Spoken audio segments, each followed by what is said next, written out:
Hello, I'm Steve Shaw, National Coordinator of Football Officials and Secretary Rules Editor for the NCAA.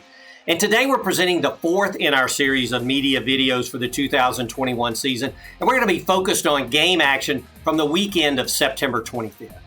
Now, before we get into our plays, I want to talk a little bit about the kickoff. The Rules Committee's focus with the kickoff has been, over the last few years, to make it a safer play. And in fact, our goal is to make it as safe as any other scrimmage down.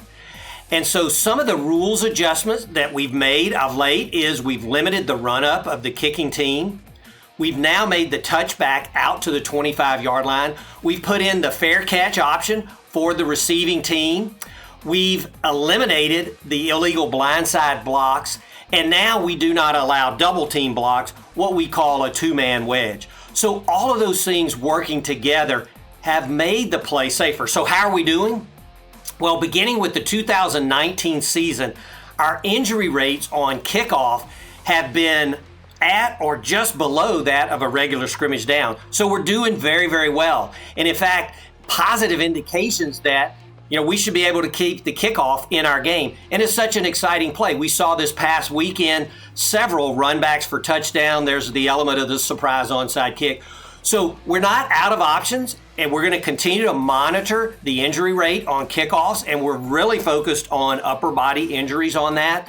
So we'll continue to monitor it and make adjustments as necessary to keep this a great play in our game. So with that, let's get on into some plays from this past weekend.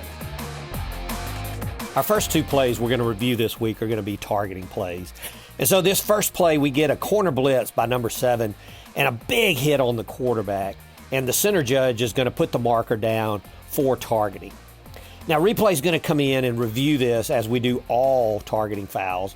And we see, even though the quarterback does not throw the ball, we would still consider the quarterback a defenseless player because he's in a passing posture and really can't protect himself.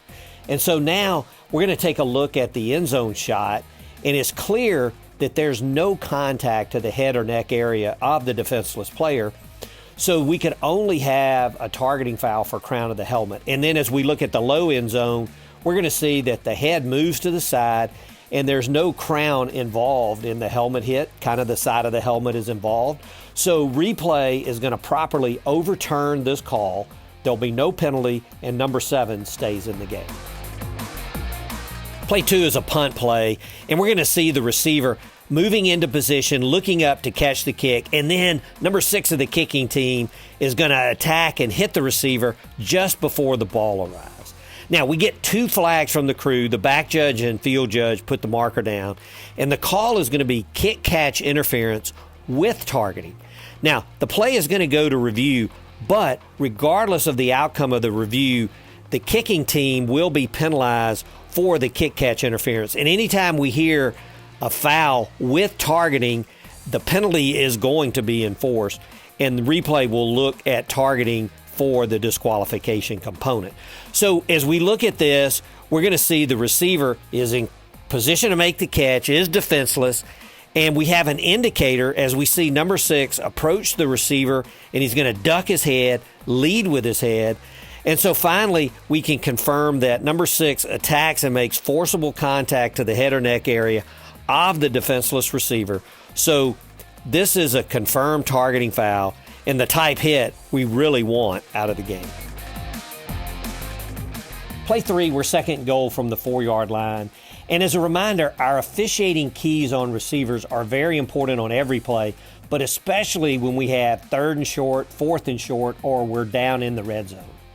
Now, the field judge, who's on the back pylon here, has the number 1 receiver to the outside and bottom of the formation. And at the snap, we're going to see that receiver, number 2, is going to flash back to the middle of the field, and that puts the field judge on high alert. And now we see number 2 go downfield and block. He actually knocks down number 34 of the defense. And then we see number 89 of the offense. He's open, and then he's going to catch a pass for a touchdown. And then we see a flag thrown back into the field of play by our field judge. As we go back and take a look at the play, you're going to see that number 34 has responsibility for number 89, the tight end that's lined up in the backfield. And the pick by number 2 allows 89 to run free and ultimately catch the pass. So we have a receiver blocking downfield, and the pass crosses the neutral zone, and this is all that's required for offensive pass interference. And the rule states that it is the responsibility of the offensive player to avoid opponents. So this is a good call for offensive pass interference. Play 4, the offense is in a passing situation. And as the quarterback drops back, we see heavy pressure, and he's going to throw downfield and then take a hard shot just after he releases the ball. Now, the referee's going to put a marker down for roughing the passer. And as we go back and take a look at this from the end zone angle, we see that the blitzer, number 14, he comes clean, and then he's going to go low and hit the quarterback while the quarterback is still in a passing posture. By rule, if a player hits the passer in the knee area or below while he's in a passing posture with one or both feet on the ground, then it is a foul for roughing the passer. And as we see, this is a very dangerous hit. And the rule says in the knee area or below, so not just at the knee or below. This is a player safety rule, and this action must be penalized. Play 5, the quarterback's going to drop back to pass. He can't find a receiver, begins to scramble around, and then is going to throw to number 88 right at the boundary. And then we're going to see the hatless line judge rule the pass incomplete. Now, as we go back and break this thing down, we're going to look that as the quarterback scrambles, we see number 88, the receiver, drift near the boundary, is actually going to step out of bounds on his own, and then the hat is tossed off by the line judge, and then he rules the pass incomplete. Now, the hat off signifies that the receiver is out of bounds, and in this case, he's out of bounds on his own. And by rule, if he's first to touch the pass after going out of bounds on his own, it's a foul for illegal touching. Now, the line judge rules here that the pass was touched by 88 while his left foot was still out of bounds. He did not reestablish in bounds, so the pass is incomplete. But on this play, even if the receiver had reestablished in bounds and first touched the pass, it would have been a foul for illegal touching. And the penalty is just loss of down at the previous spot, almost like an incomplete pass.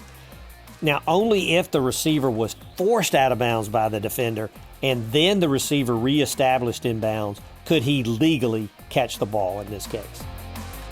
Our last play this week made the video based on the number of questions that I received about it.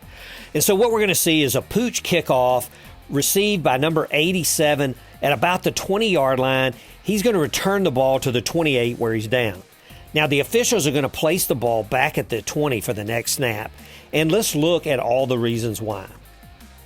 So as we go back and take a look, we're going to see number 22 is going to signal for a fair catch back about the 17-yard line, then move in position to catch the kick, but number 87 is actually going to catch it and run back upfield. Now, by rule, if any receiver gives a fair catch signal, the ball is immediately dead when any receiving team player possesses it. So the play is over when 87 catches it at the 20-yard line. But the next question is, since the receivers gave a fair catch signal, why don't they get the ball at the 25? To get the option of the ball at the 25, the player giving the signal must be able to complete the catch themselves. So number 87 actually completed the catch, but he did not give a signal. So the ball is dead at the 20, and it belongs to the receivers at that point. Well, that's it for our plays this week, and we appreciate your time invested in watching this video. And we want to encourage everyone to continue to give us feedback. We appreciate that, and especially if there's certain plays or general type plays that you want to see on this, your direction is very helpful to us. So with that, best of luck to all this weekend, and stay safe and healthy.